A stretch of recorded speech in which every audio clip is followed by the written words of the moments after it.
Welcome to the Tips for Homeschool Science Show, where we're breaking down the lofty ideals of teaching science into building blocks you can use in your homeschool. I'm Paige Hudson, and for Season 5 of this podcast, we're answering your questions about teaching science at home. Let's dig into this week's question.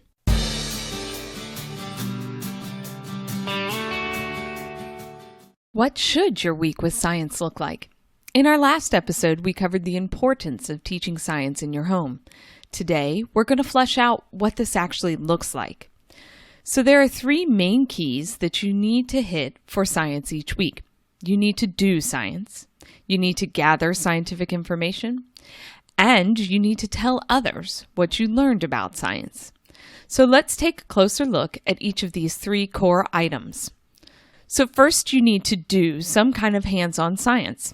You need to guide your students to see science face to face, to see science in action, so they get excited about learning more and don't get bogged down in fact after fact after fact. The initial thought for hands-on science is usually towards demonstrations or experiments. But you can use things like nature study, field trips, and more to help your students play with and observe the principles of science at work. In the beginning, doing science will be a little bit more like playing with science. As your students age, they'll turn into detectives, testing the principles of science through experiments. If you approach hands-on science this way, doing becomes something fun we get to do instead of something we have to check off. Second, you need to gather information.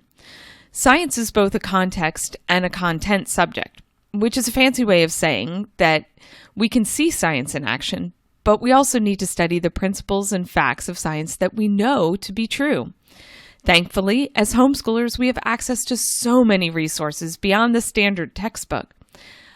Although we believe textbooks do have their value for sharing science, we know that in the younger years, there are a lot of options you can use to share science. So as homeschoolers, we can use resources like adventure-filled living books. We can use visually appealing children's encyclopedias and simple nonfiction books. In this digital age, we can also use things like podcasts and videos to share about science with our kids. The point is to find a resource that your students enjoy learning from, one that doesn't cause their eyes to glaze over. If you approach scientific facts in this way, gathering becomes something that our students dive into fully, instead of something we have to force them to do. So third, you need to have your students tell you what they've learned. You want to discuss what you did and what you gathered with your students. Ideally, you'll chat about what you learned and then have the students write all or part of what you discussed in the form of a narration.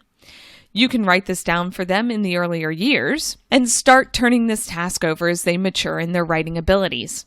Just make sure that you don't push the students to write beyond their abilities. You want the telling they do in science to be easy for them. If you approach writing in this way, telling becomes something that our students will treasure and look back for years to come, instead of a chore that they have to do.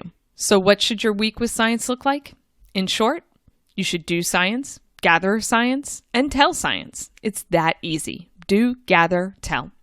Of course, there are tons of Pinterest projects and other resources you can add in to enhance the core of your plans. But as long as you're doing, gathering, and telling each week, you're hitting all the high points of what you need to teach for science.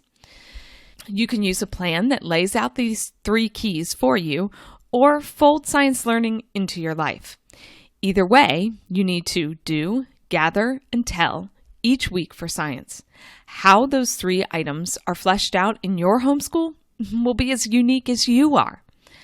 So I trust that by now you can see what a week with science should look like.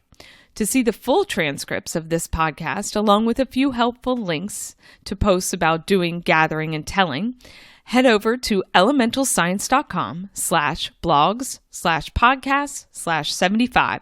So that's elementalscience.com/blogs with an S/podcast/this episode's number, which is 75. Next week, we're going to chat about whether or not you should combine your crew together for science. Until then, I hope you have a great week playing with science.